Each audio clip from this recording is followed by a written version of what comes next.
So I'm going to be doing a video demonstration of an SBAR scenario. So the scenario that I have was given to me by one of my nursing instructors. An RPN on the medical floor has an order for a patient to receive a bone scan that requires IV contrast. Mrs. Marino was admitted from emergency last night with a right-sided hip pain and has a history of breast cancer 5 years ago. The patient is very anxious.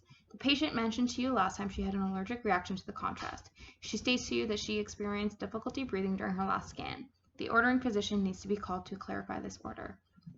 So I would call the doctor and I'd give the situation.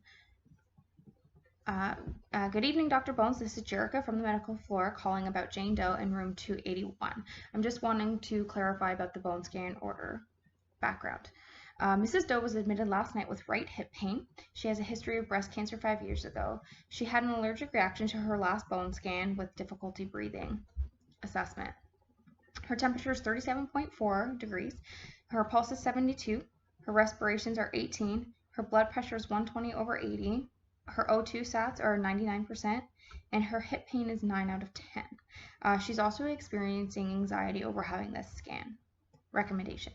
So perhaps Mrs. Doe can have an MRI instead. Would you like us to call with the results, and how often would you like the vital signs?